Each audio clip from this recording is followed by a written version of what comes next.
This is Things Police See, First-Hand Accounts, with your host, Steve Gould. Hey guys, welcome to the podcast that interviews active and retired police officers about their most intense, bizarre, and sometimes humorous moments on the job. I'm your host, Steve Gould. Thanks for joining us, everybody. We're at 106 now, 106, believe it or not. It's been a good week and a half. Picked up 4 more supporters for the show, which is phenomenal. I truly appreciate that. I'm going to get right to it and thank them. I'm talking about Sarah Pomeroy, Rich Zuniga, Lane Campbell, the great Thomas Connell, Andrew Biggs, Luke Erbig, Corey Payne, Brendan Hooker, Lauren Stimson, Jeremy Woods, Tony Fahey, Jacob Ruth, Rich Emery, Deputy William James Long, the great Gary Steiner, Richard Wilson, Scott O'Donnell, David Diaz, Timothy Wright. Thank you, guys. It's awesome. You guys keep the lights on. You pay all the bills for the podcast. I don't have to do anything. I'm able to do it just with your support, and it's so appreciated. So if you love the show, if you've consumed all the content, it's over 100 hours of interviews now of the brave men and women of law enforcement telling their true and real unedited stories of what police work is like. thingspolicey.com. You can go to the website and you can do one-off donation, or you can become a monthly donor. I appreciate anything you got. And the 5-star reviews are awesome. We're making our way to 1,000. I'd love it to say 1K. Keep them coming, guys. It's awesome. Very generous. I love that. Today's show, it's going to be a great one.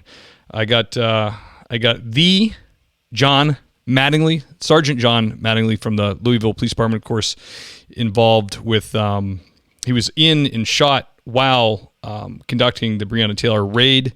Can't wait to talk to him. He's talked about it a bunch of different places. He's been all over the media. I really can't wait to hear how this impacted his life and how the media can, and how it works to be part of the machine, because we all watched that, but not many of us are chewed up by it. So I can't wait to hear his story. He's got a book out, fantastic book, getting great reviews. I have the picture of it on the guest page. I'll show it to you when I bring him on. But without further ado, let's bring on John Mattingly. Sir, welcome to the podcast. Hey, Steve. How you doing, man? Good. So, Don Mattingly, any relation? Man, I wish. I've heard that my entire life. That's just one of many stupid questions I'm going to ask you during this interview. That's all good. I'm a pretty stupid guy, so it'll be perfect. It's an honor to have you on, man. I tell you, being a police officer in law enforcement, when these big events like you were involved in come up, we know as cops to pump our brakes when we see the headlines and we see the stories coming out, and they seem unreal. You're like, why would this police department do that? And then right away you go, because they did. Because this isn't true. But it gets murky because it tricks a lot of people, because people like Ben Crump, that lying attorney, come on, he'll just sit. I don't understand how you get away with it. I feel like I'd be put in jail if I just told blatant lies on social media with a giant following. No repercussions. No. He's destroying your lives and the other officers. So people, police officers, and then people with just good discernment, good critical thinking, by this time dealing with the media in our lives, we should be going, whoa, let's put the brakes on. Let's let some facts come out. I know it doesn't sell papers, but we want to see what's going on. So I kind of followed the whole thing and what happened to you, and it's an honor to have you on. I can't imagine, and it must have been surreal for you to actually be a part of something like this. How has it impacted your life, and where are you at now with it? Yeah, man, you see this stuff, and it's no different than anything in your life where you think, this can't happen to me, or it won't happen to me. You see it happen to other people, and you're like, I'm good. Everything I do, I train hard. I do the right things. I know the law. Right. And then a little incident happens, and it turns into this national event because people like Ben Crump just totally spin this and get people's emotions going, and it does ruin lives. And we've had the misfortune of dealing with this as a family, and the other guys that were involved too. I'm not the only one. Fortunately, I'm just the one able to speak up and kind of be the voice for all of us. And when we went through it, Originally, I thought, well, COVID's here. Everybody was on TV every day with that. And we were consumed with it. And I thought we kind of slid under the radar because we as police officers know that ever since the Michael Brown incident, we have this question that comes after every shooting. And it's not the question that should come, but it is the question that comes that, hey, were they white or black? Not was it right or wrong, but were they white or black? And so once that kind of started wearing off and Ben Crump started getting louder and louder and getting into people's emotions, and that's all he does. He plays on emotions by using lies. And when departments and cities fail to step up and say, hey, those are lies, then those emotions just grow and grow and grow and get out of hand. And that's what happened here. They got so out of hand that the death threats got so overwhelming.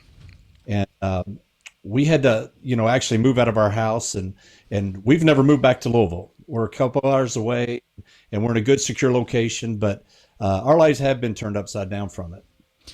That's crazy, man. I mean, there's been a few times in my career where my work has lightly touched our lives. And it has completely freaked my wife out. Even if someone recognizes you from an arrest and they give you the hairy eyeball in the grocery store, right? Are they going to follow us? They're like, listen. They probably don't remember you. They were hammered, usually, But it's like that really scares, and rightfully scares your wife. She's got this little family. She's home alone a lot. You work a lot of hours.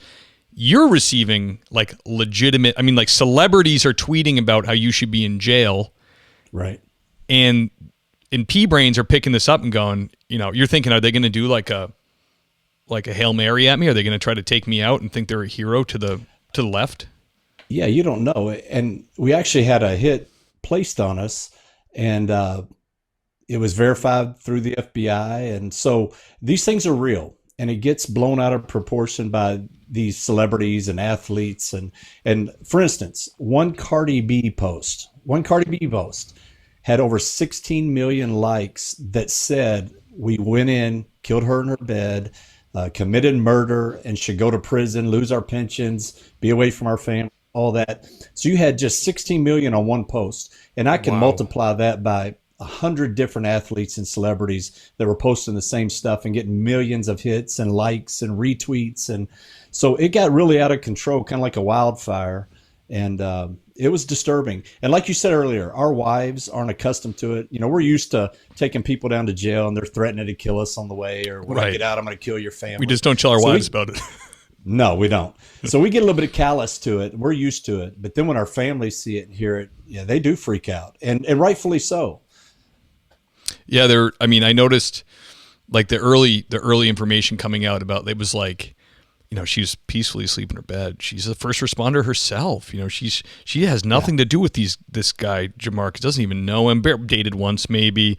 It's all this this is because racism. It's so right away most people with critical thinking skills go, sounds kind of weird to me. Usually this kind of raid, these are seasoned officers. They're talking with DAs. The court's approving the raid. And then it turns out, they did knock, did announce. A neighbor heard it. That was confirmed. It just she'd been a bag holder for his drug operation. She rented a car in her name. They found a dead body in it. All this stuff starts coming out way, way later, and no one cares. They don't care what they did to John Mattingly and the other officers at all. No remorse. And I'll tell you, the people that put that stuff out were people within the department or people we knew that were able to get their hands on it and leak it, because our department, we begged them to put the truth out. We begged them to simply put the warrant out to show that her address was on it, her name was on it. Because originally, even Ben Crump came out and said they had the wrong apartment. They weren't supposed to be there. Kamala Harris said that. Right. LeBron James said that. And so we're going, just put the truth out. It's right here. It's not going to impede an investigation. Because if we had body cams on, the policy of our department was to release them within 24 hours. So what's the difference in doing that and simply showing the truth? It doesn't make any sense. Absolutely. It's like you're trying to say was totally innocent of anything is it's so damaging, because it's like the laws of in our country and a lot of countries like ours, or traditionally at least, now things are changing, are moral laws. They're put in place as a bumper down the road to keep you on the straight and narrow, because Right. people need that. We're incapable of being good almost. We need, you and I have a similar worldview. We're Christians. We understand that about us, our nature. So that's the laws, or traditionally moral laws built to protect you. Well, when you start walking outside those laws, you start dealing with the dark element. You start doing stuff with them, forming relationships with them, getting involved with them, getting your name on a no-knock warrant. It's like, it's a terrible situation. You feel bad. Right. You don't want that outcome, but at the same time, it's like, what do you think was going to happen? Sometimes this is the outcome of walking with darkness, Yeah, it's unfortunate. I mean, every action we do and every decision we make has consequences, some good, some bad. And unfortunately, this one for Breonna Taylor ended bad. Kenneth Walker, from the crime scene photos, you could tell where he went into the other room. We know he dove off into another room as soon as he shot. And unfortunately, Breonna tried to follow him into that room. And that's when she got struck by the bullet. She ran into the line of fire because the way her body was positioned, her feet, and the way it fell back against the wall. Right. Just all the crime scene photos show that. And, it's unfortunate. It's sad. But, these are the consequences of the life.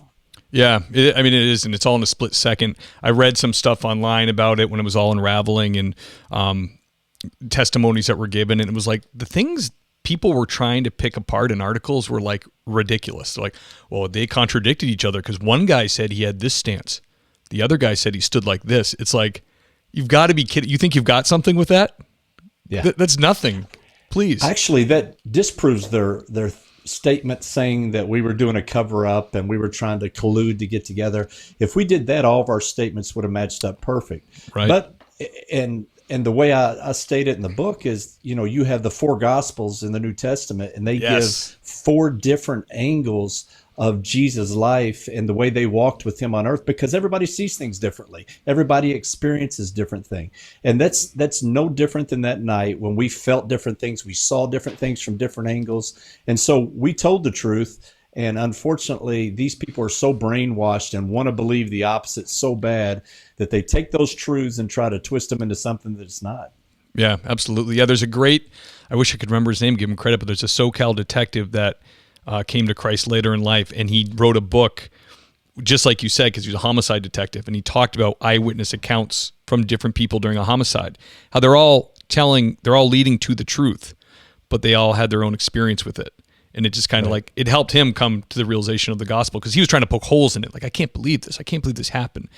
And in the end, he's a believer. So it's like a beautiful kind of investigation. I thought it was fascinating when later, the jailhouse recordings were being quoted. And it just blew the top, just way too late, like way too late to help you. But, just blew the top off everything, just kind of almost like confessionals. It's like, I've done that on the job before, listened to jailhouse recordings, because a jailer might say, hey, we reviewed these tapes and we think there might be a violation here of like an RO or something. So unbelievably, it's like they forget they're on recording and they just say whatever. They'll just confess crimes. Oh, yeah. And I've got recordings that haven't been put out. I've got them all. And even Kenneth Walker's mom, when she calls him, that's the guy that shot me. When she calls him in jail, she says, don't talk on these phones because they're recording. And then she also said, hey, your cousin's in jail right now. Don't talk to him. He might be a plant by the police. So if you tell me these two didn't coordinate a story to say that he didn't hear the police at the door, you'll never convince me of that. Yeah, no. And plus it's like you know what she's involved in.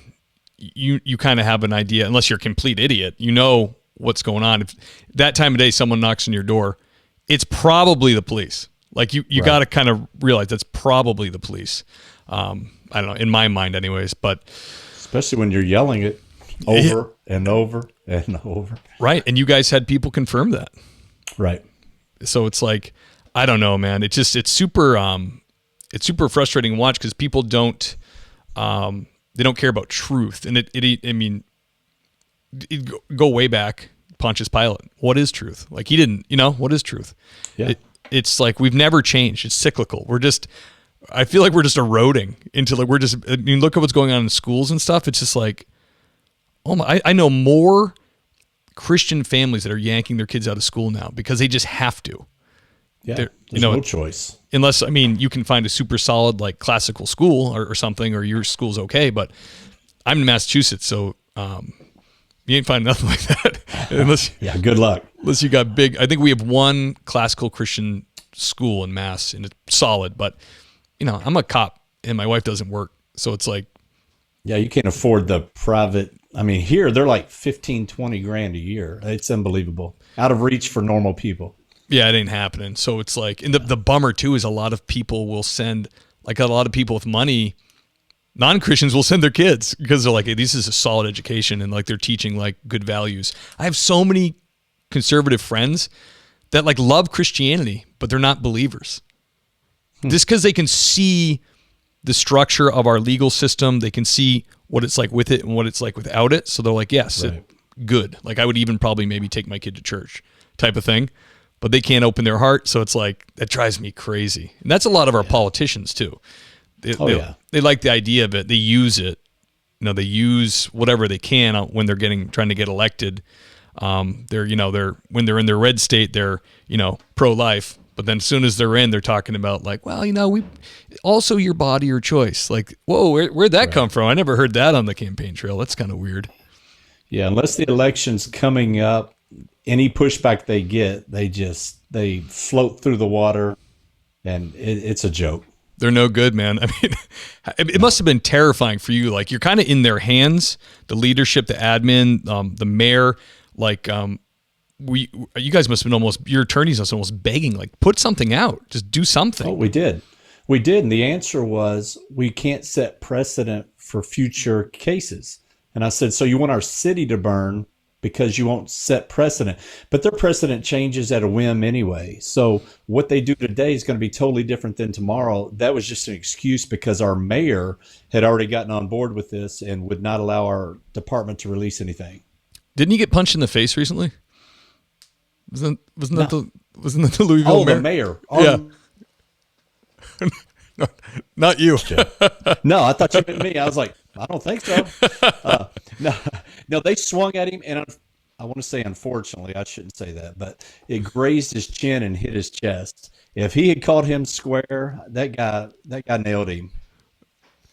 That's funny. Yeah, Dexter Pitts was on, and we were talking about it. He heard it come over the radio on his way home, and he's like, "Say what? Someone decked the mayor? Wow!"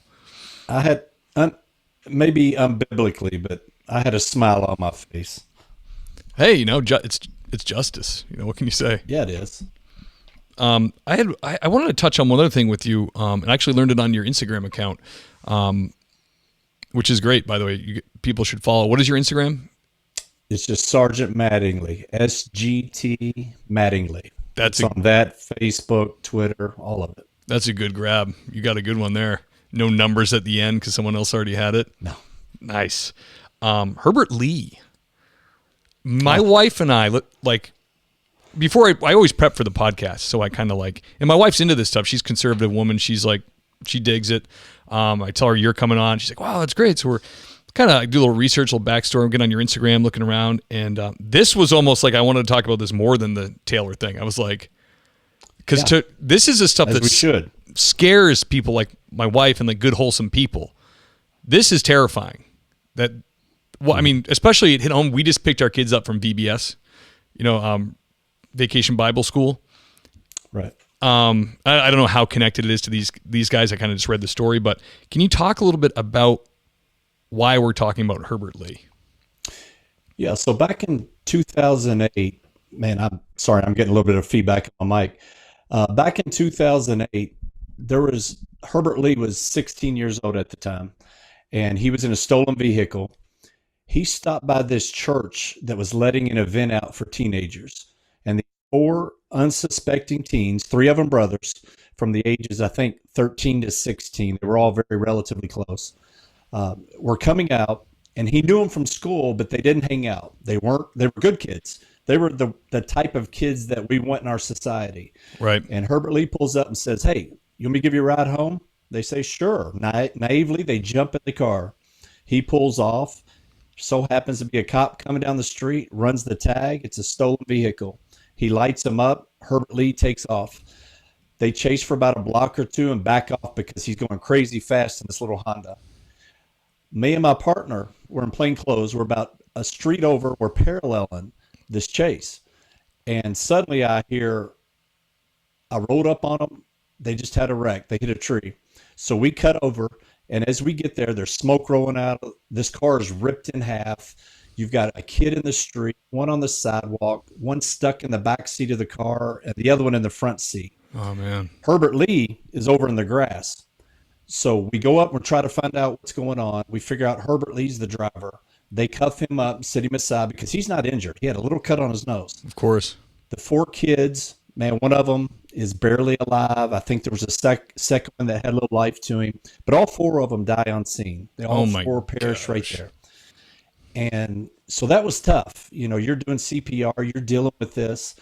So I go down to the emergency room because the families are coming down and they ask for a little assistance.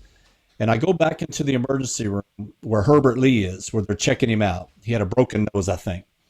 And one of the officers on scene tell him, "What are you doing laughing? You just killed 4 kids." And he just kind of had a smirk on his face and didn't care. You could tell this guy just didn't have much of a soul. And it took everything in me not to put my hands around his neck because I was so upset because we just watched these kids take their last breath.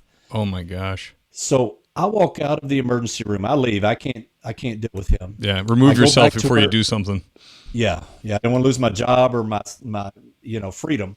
So I walk where the family is. They put them, when there's major tragedies, they put them in these separate rooms in the emergency room, away from the public.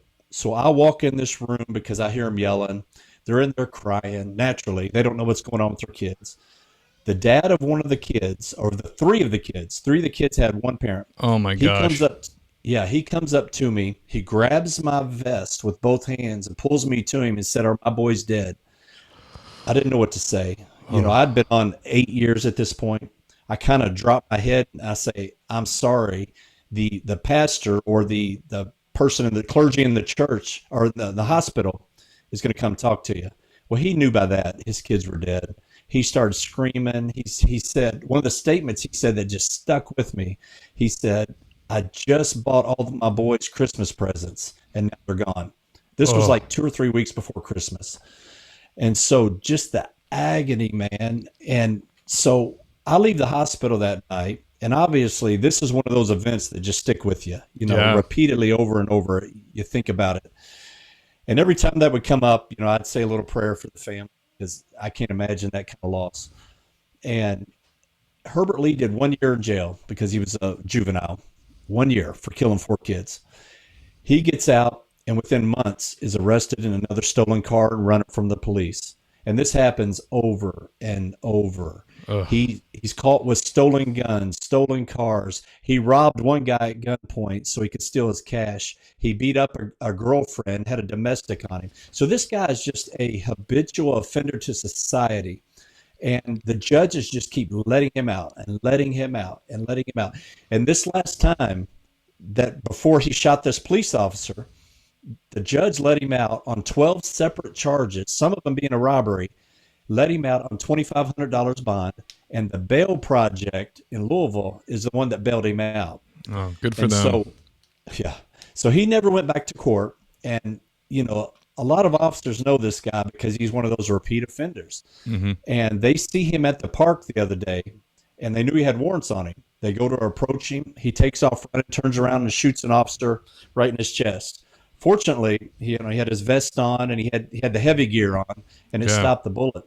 They returned fire and hit him and he's still alive in the hospital and going to make it. But the community's in an uproar that this guy was shot, even though he shot a cop, even though he killed 4 black kids in their own community, even though he beat up a black female in their community, he robbed another guy. It doesn't matter. The police are somehow the enemy. And between that narrative and these judges and prosecutors letting these guys out over and over, that is a pandemic in our country and with law enforcement. Because even in our case, Jamarcus Glover, He had 5 pending felonies. He had just been released on a low bond 2 months prior to the warrant. Had he been kept in jail, we would have never been at Breonna's apartment that night. And so this is just something that's putting law enforcement in bad positions. It's putting our community in bad positions. And these judges just don't seem to care. And they're definitely not held accountable. Yeah, it's not tenable. They can't maintain this kind of catch and release thing. I remember 2 years ago, we moved back from California, and I remember I think it was Pasadena, they had this guy arrested and released like 4 times in one day for grand theft auto because they made it a misdemeanor. So that the last time they arrested him, he ran someone down and killed him. And it was like, yeah, why aren't these judges accountable? I don't get it. Yeah, they don't. I mean, and nobody, there's no uproar. It's like, I don't get it either. When we got out of there, we're like, well, this is just this is the frosting on top to us leaving. This is like, right. It's mayhem. It's crazy. And we got there in 2016, right after Trump won, and then they just never stopped losing their minds. It just got worse and worse. Every month. I'm like, are they going to stop this yet? No. And yeah, it just it's just nuts. Well, that's too bad. I mean, the familiarity you get with a frequent flyer like that when it turns deadly is like, it's almost like a betrayal, because it's like you've had so much contact. You never think, well, one day he's going to try to kill me. Right. Like, because why? Because if he's getting released so many times, it's like.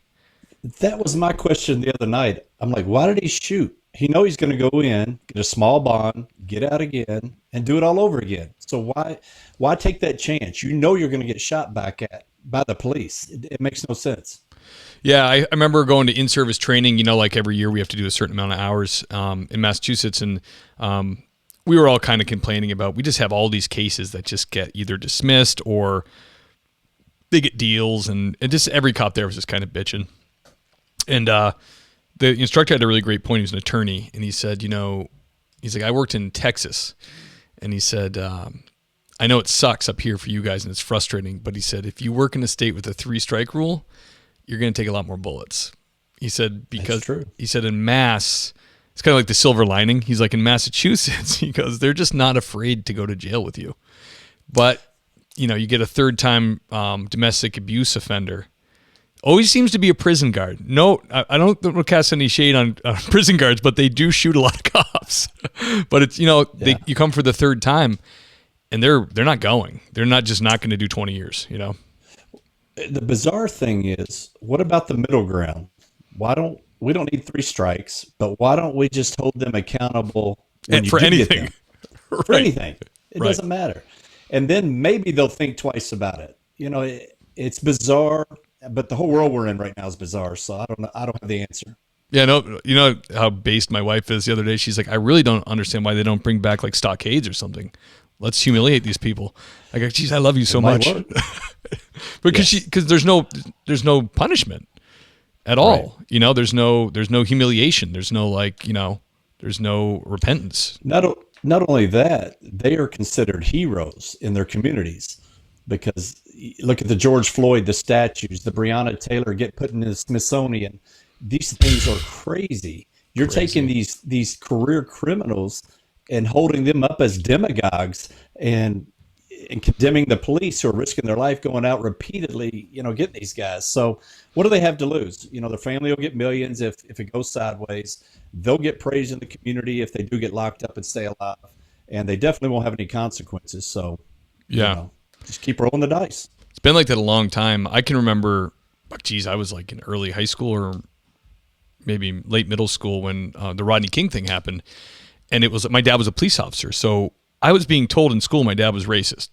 Now we live in Cape Cod. It's like 98% white folk, just the demographic, a couple black kids in the school. That was it. But no one likes to jump on that bandwagon more than like suburban white kids. So they're all telling me like, too bad your dad's a racist. And it's like, so me being me, who's kind of an industrious kid, I read about it at 12. And I was like, were you aware that he led the highway patrol on a 120-mile-an-hour car chase and then refused to comply with commands? I was like, I'm not saying they weren't a little heavy-handed, but you think the guy had something coming to him? And it was like racist, almost like a chant of racism at me. Because I'm defending my father, And I'm like kind of like I'm saying his talking points because he's sick of it too, you know. But that was the start, and then like with the Michael Brown, Trayvon Martin, that the things BLM was based on. Now those two cases have been proven unequivocally to be the way they were presented was false. I mean, Obama sent his justice system after Darren Wilson and failed. Right. Twice. The guy Michael Brown was no good. He was a thug. He tried to grab the cop's gun. He had just committed a robbery. And, the Trayvon Martin thing wasn't a police case, but it was like there was a lot more to that too. Like a lot more to how that went down. And that one's very sad. But like that whole movement's built on lies. The whole thing is a house of cards. So like when that was like a really nice moment a month or two ago when all these BLM uppity ups were getting busted for their just mansions and it's just insane spending. It's like wow, it's really just a different form of politician. You know, they're just that's where they're at. It's like do you remember when Nancy Pelosi was on like Jimmy Kimmel? And she's like a weird old lady anyways. Weird old lady but has big boobs and shows them. It's like what is happening? Anyways, it's like really hide your age marks. Nobody wants to see them. Yeah, it's odd. So she's in her house and he's like, "Oh, I heard you like ice cream." She's like, "Oh, I love chocolate ice cream." And then he's like, "Oh, what do you got in the fridge?" She rolls out the bottom of like a Sub-Zero refrigerator that's like the size of a coffin, and there's like 400 things of Haagen-Dazs chocolate ice cream, and it's like, how is this going to go over well? It's like people are dying out there, starving. And it's hilarious to show that you have like literally 400 pounds of chocolate ice cream in your like $2 billion house. Yeah, it's unreal. I wonder if Hodge and Dodge paid her to do that, because those politicians, man, they're dirty. They get so much backdoor money. How do you go into office like you and I, making $175,000 a year and come out worth $300 million? Makes no sense. Yeah. There's no flies on her. They're all paying rent. You know, even Bernie, man, he's got multiple homes. He's a millionaire. It's like, geez. Yeah. What happened to sharing, Bernie? Come on, buddy. Yeah, I need some of that. Call Bernie up. Doesn't seem fair. John, let's delve into Patrolman John Mattingly in the early days. Do you have a story for the first call you went on in Louisville that really got your heart pumping? Yeah, it was my second day out of a recruit school. Ooh. My very first run out of a recruit school, when we left roll call, was a dead old female that had fallen out of bed. And so I walk in, and I'd seen dead bodies before, but when you're up close and personal, it's kind of eerie. Yeah. But the second day, we had been on the street about 2 hours, and we got a call to one of our projects of a shooting. We fly down there. Go up in the second floor apartment. I remember walking through the door, and there was a recliner. The first thing you saw when you opened the door, there was a guy leaning back in it, and you could still smell the gunpowder and the iron from the blood. Wow. Where he'd been shot through the head, and brain matter was all over the wall. And I remember we couldn't find the gun on scene, and people kept saying, "Oh, well, he committed suicide. He committed suicide." Well, later on, crime scene found the gun about a block away in a trash can. So kind of hard to commit suicide, but that was the first heart pumping, because we're going code 3. You get there, it's a fresh scene, all the smells, all the sight that you're not used to. Yeah. And the crowd of people in the projects is always kind of unsettling. You get there and there's 200, 300, 400 people that gather around that don't like the police. And when you're brand new on that, it's kind of unnerving. Yeah, that's a lot to take in. Did you, with that experience later on, like you're done with your shift, you're alone at home, were you like, okay, I can do this? Or were you kind of like, this job might be a lot to do for 20 years, 30 years? Oh, no, I was hoping we had the same experience the next day. I loved it. I love the adrenaline, the unknown. I can't sit at a desk. The ADD kicks in. I want to be all over the place. So, no, I love the excitement of the job and kind of the fear of it. Yeah, that's I should have known that by doing high risk warrants and raids is not someone who's like having second thoughts. Yeah. Now my wife may have had second thoughts, but I'm headstrong, so sorry, honey. Yeah, absolutely. And did you you're retired now from the PD? Yeah, unfortunately, I didn't want to go. I had planned staying about another 5 years, But when I came back to work, I remember I walked into my major's office, and he said, "Hey, I've got this for you. I'm sorry." And I look at it, and it was involuntary transfer letter from the chief. And I said, "What's this for? I didn't violate policy. I didn't break any law. Why am I getting moved?" And he said, "Well, she said it's for the good of the department." Now, granted, this is the same chief that in her opening press conference to Louisville said we killed Breonna Taylor in her sleep and that we would never do this in a white end of town. What a moron. And oh yeah, she said this is part of systemic racism. And I'm going, you don't even know me. You don't know the circumstances of this case. Why are you talking about it? What a leader. Now, she should have known about them because she came from Atlanta where she was just involved in the Rashad Brooks stuff. And she fled from there because she couldn't handle the pressure and then steps right into this fire. So, yeah, I wanted to stay longer, but I knew, number one, I wouldn't be able to speak like to you openly. Yeah. I wouldn't be able to put the book out without them coming after me pretty hard because they wanted me fired, but they just didn't have a reason to do it. So I just bowed out because I knew it was best for my career. Yeah, you're kind of waiting for the other shoe to fall probably the whole time. Like, what are they going to try to do? Damn, man. Well, you know what? It's like, I actually talked about this with Dexter when it was like, because he talks freely, puts his name out there, and he's like, "Hey, I'm a black man speaking my mind, telling the truth. What are they going to do about it?" I said, "God bless you. I love it." But he said, if anything were ever to happen, he'd get dumped off and he'd just grab that rocket on the way up because he would, make a big deal about it. And it was kind of like your opportunity, although you loved the work. You kind of had some momentum going for you. Your name had been, you might as well make some use out of your name being plastered all over the nation, Yeah. And I might as well help other people. And that's what I've been doing on this. Kind of like the shooting the other day with Herbert Lee.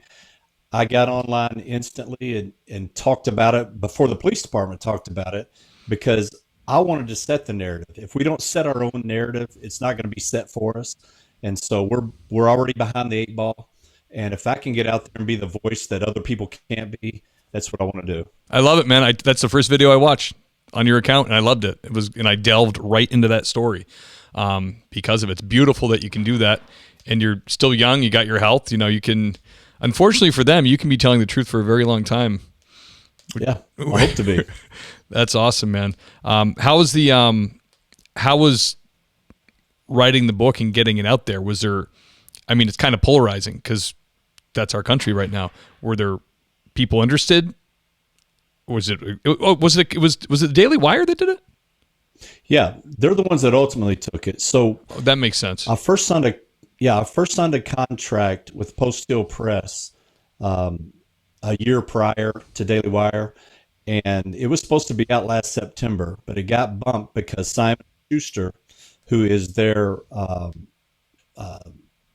the people that put it out on Amazon and all that, they print the book, they do all that stuff. They backed out of the deal once they found out it was me. And they said, no, we're not going to do it. And so Post Hill Press had no way to put it out. So I went to Daily Wire. They accepted it. They had ways to get it out. And I'll tell you the weird part, though. You got people like Fox News and other big conservative radio and TV names that we've reached out to and said, hey, can you help us get this truth out? And they want nothing to do with it. Really? So it's been pretty disappointing on that end. Even some that are big police supporters just won't get behind it. I don't know if they're afraid their sponsors will cancel them or what, but it's been disappointing on that end. So it's just been me on these podcasts, just pushing. And we've had some good sales, but it's not what I think the country could get out of it, because if they read the book, they could see how slanted these things are and how the distruth comes out. And we just don't have a chance to get it out ourselves because we don't have that platform. Yeah, it's tough, isn't it? I have similar with this podcast where it's just cops chatting. It's like it's got kind of a built-in audience of police, but breaking that or getting to a viral clip is like you just get pushed down. It's not like the algorithm's not grabbing you and throwing you to the top of the pile at all. Not at all. So it's kind of a battle for all of us. Did you get to meet and speak with Ben Shapiro? No, I met him once, but it was real quick. That's cool. That's just not the way they do business, man. I know. They are so busy pushing Multi-million. so many things this past year that they don't have time to talk to all the people that they deal with. That's pretty cool, though. I really like what he's doing. He's like, oh yeah, unabashedly just conservative media company. Let's go beyond reporting the news. Let's get creative people out there and push their stuff. Yeah, I did get invited to their event. I guess it was 2 weeks ago, where they announced that they're putting out Daily Wire Plus, and they had Jordan Peterson there that came on board, Dennis Prager. Nice. So that was pretty neat, that they're gathering all these other conservatives, because that's what it's going to take. We can't fight each other. We've got to stand together and push back. And unfortunately, over many years, the different conservatives, the ones that have a voice, I think they get kind of possessive of their audience and don't want to join hands to fight, because they like that money. Yeah, absolutely. Tucker Carlson, he seems like he's pretty edgy. A lot of times he does stuff where I feel like he could lose all the sponsors. Like, it's too bad he hasn't. But the thing is, like we know, it's like getting him to see it is like, is the part that is extremely hard. I mean, I've talked to his producer. They said they'd present it, but again, there's something with Fox. I'm not sure what it is. I think because I called them out, because they were putting disinformation out at one point. They had a guy on that's saying she was asleep in her bed. We were at the wrong apartment. They were doing the same thing. And so we reached out to him through an attorney and said, hey, that's not right. And I think that kind of hurt some feelings. So it is what it is. It makes sense. Like, Tucker can go on and bash Fox because he's Tucker Carlson. They're not, and he's making them buku bucks. But if you're trying to get on and you have that history with them, they're probably like, well, no thanks. Yeah. Sad part is they were bashing me, and I simply said, that's not the truth. Can you please stop? I actually like you. But, that's not the way it's always interpreted through lawyers. Right. You were in the right, but I'm sure a giant media company, and I've heard things like that about Fox that are disappointing also. I heard they're like, they're not all that different. They push a lot of the, they're not always our friend. They push a lot of that it's like they can't help themselves. They're like, oh, we're going to get out there with this story and, also bash these poor guys. Yeah. It's too bad. John, can you tell us about a bizarre or strange call that you went on? Man, there's been so many over the years. I'm trying to think of the one I told you. Because you sent me that question. This is the kind of call where, like, a couple days from now, you'll text me and be like, damn it, I just thought of 11. Yeah, that's the way it is, man. Bizarre. I can tell you a good one. I mean, I don't know if it's bizarre or just good. Yeah, let it rip. Where we got a call of a lady screaming, and I go to the door, and she's screaming, didn't respond back, kick the door in, and she's actively getting raped. And, wow. The perpetrator by a stranger. This is a stranger rape. Wow. And he jumps out of a window. We chase him, catch him, and he ends up doing like 10 years in prison. But that's not really bizarre. I mean, it is, but not to police. It's bizarre to the outside. That's a problem. That's a problem with your brain. All your memories are normal to you. They're totally not normal. It's horrible. It's horrible how, we get skewed a little bit. So I'll tell you one. I took my wife out because she was like, in her mind, prostitutions on the street were like pretty women. And I was like, oh, no, you wouldn't even want to let this person in your car. It's not Julia Roberts. These women. No. So I take her out, and I go to this lady I know that I dealt with many times. But again, I'm not locking her up because I don't want to touch her. Right. And I pull up to her and I say, hey, come here for a minute. So she walks over because, wasn't scared of me because I ain't going to lock her up. She walks over and I say, how much are blowjobs going for right now? And she went, $10. But, if it's a slow night, it'll be $5. And this lady had no teeth in her head. She was dirty. Right. And my wife is over there just going, she can't believe what's going on and how freely these people talk about it. And so she left, and I told the lady, I said, well, I'm writing a book, so I'm not here to lock you up. I'm just writing a book, just BSing her, trying to get her to talk. But, that stuff is just so normal for us that we're used to it, and everybody else is just shocked by it. Yeah, absolutely. Dave Escoto was a L.A. detective that came on, and he worked Vice for many years, and he got some girls twice. He said they were just so like, he got him once, and then then he pulled up again in a different car, and he's like, hey, I'm off duty, and when I arrested you the other day, and you showed me your crotch there, that was kind of turned me on. And she's like, really? He's like, yeah, why don't you get in the back? Arrest her again. Jeez. It's like they're just it's that money, man. They're driven. Yeah. Oh my gosh. That is insane. And that must have been a real eye opener for your wife. And definitely like this is not Julia Roberts No. high heels and a red dress. Dang, man. One really, really popular question for the show is advice for new officers. And this question is like become loaded because because of the climate. Honestly, I've been doing the show for a couple of years, and the climate has been changing. But a lot of people are in police academy, or they're going through the background process, and they really want to do it. So, what would your advice be to a young guy or gal that's getting into this line of work in a major city like you were in? Well, I think first off, and we were told this in the academy, and I didn't do it because lazy, I don't know. But keep a diary, these calls and these things, because you're going to forget so much more than you can ever remember. People tell me stories now, and I go, that was awesome. I totally forgot about that. Yeah. But if I had it all written down, it'd be great to go back to. But on a positive note, we need these young guys that really want to do this and have that calling. I would say you've got to go with your instinct, and you got to do the right thing, because everything's recorded. Everything is going to be documented. And when if things go sideways, you don't want to have that file of being, a John Wayne who's out here trying to turn the world upside down, because there's certain things you're not going to change. So keep your head down, do what you're supposed to do, and just do it with integrity. Because if you do things with integrity, then most of the times things work out in the positive for themselves. You never have to worry. You never have to look over your shoulder if you're doing things the right way. Right. Absolutely. And it's easy not to. It's real easy not to. Yeah. You could take shortcuts to get ways out here. You lose your temper. You're dealing with a lot of money. Yeah, lose your temper. That's a big one.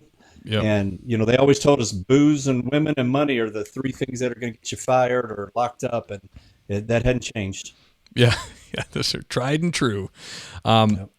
I'd like to ask you a question that I don't ask every guest, but how's your faith come into play through this whole process and just in being a police officer in general? Oh, it was vital. I can't say it's always guided me through my career, but the foundation I had, and thanks to my parents, was the main factor that helped me keep my sanity and helped me realize that no matter what you go through, you can get through it. And with God on your side, because there's still times that I get to the point, maybe mentally or emotionally, where I'm like, man, I can't do this, or I don't want to do this. And that's the times I stop for a minute and I think, and I go, God, this is your burden, not mine. You take it. And it just seems to make, it's like taking that deep breath and being able to move forward. So faith is a major driving factor in my life. I'm not always a good Christian, but I've always got a great God, so I'm pretty lucky. It's a hallmark of a good Christian, that statement you just said. We're just realizing it. We all fall short. We all fall at the foot of the cross every day. That's great to hear. And my wife and I are the same way. Whatever disaster is happening in our life, it's always like He wants you to put that on Him. That's what that's what it's there for. So, I try not to get too preachy on my podcast, but I see so many people who it would help. And the realization that there is a God is like, it just changes you. It just changes your whole. The scales fall off your eyes, and you just changes your worldview and kind of fix your life. In my humble opinion, John, tell us where we can get the book. You can go to Amazon and just look up 12 Seconds in the Dark. You can go to Barnes & Noble or Books A Million, and they're in store. Or anywhere you buy books online, you can get them. And right now on Amazon, though, if you go there, they've been discounted 50% off. It's only $15. So it's a limited time, but go on there and grab it now while you can and get one for a friend. Yeah, absolutely. That's very cool. And how about your website? Is it offered there? No, it's not offered there. Again, I'm pretty illiterate with all this computer stuff, and we just threw something together real quick. just to get our email out, and so people could contact us. Save Mainly the address. Other officers who need us. Yeah, I got you, man. That's awesome. So you're out there. You want people to reach out, contact you if someone's fellow officers going through a similar thing that you went through. You're there for them. That's awesome. That's great, John. Because most of the time, I may not have your answers, but at least I'm a voice or somebody you can talk to and dump on, who's been there and done that. And there are some advice I can give you, but we all just need somebody to talk to sometime that we can't do always with our spouse. That isn't that true? Because you don't want to drive them insane. Yeah, absolutely. Well, Sarge, thank you for coming on. It's an honor that you came on. Great conversation. I feel like you had some great insight on the Breonna Taylor thing, and also the Herbert Lee thing, man. That I'm so glad you talked about that, because that's so important. I hope you keep doing that on your social media. You and we're connected now. If you need anything from me in the future, you want me to promote something for you or give you a shout out or whatever, let me know, man. I'm here for you. I like what you're doing. Thanks, it's awesome. And I'm just going to do the outro. I'm going to throw you in the green room again. Can you hang on for a sec? Yep. Awesome. Hey guys, that was episode number 106. The great John Mattingly. He's great. He's not Don Mattingly's nephew or anything, but he's still great. Phenomenal interview. Just great hearing what John had to say, the insight he had, especially having watched this whole thing go down. It's so good to see him in the place where he's at. God's got him where he wants him. He's doing good work, and thank God for that. So very cool. Thanks again to John for coming on. It's awesome. All the links for John will be in the show notes. They'll be and also be on thingspolicec.com. If you love the show, thingspolicec.com, you can go there. You can support. You can become a monthly sponsor, and you'll become part of Roll Call. I'll read your name, and I'll read. You can give me instructions. Right now, I just make up my own things. But if you become a monthly person, let me know, and I'll call you whatever you want. If you just give me that ching, I'll say whatever you want. That's Daddy's out of money, and we need to get these bills paid. So keep it coming, baby. But until I see you on number 107, stay safe, everybody.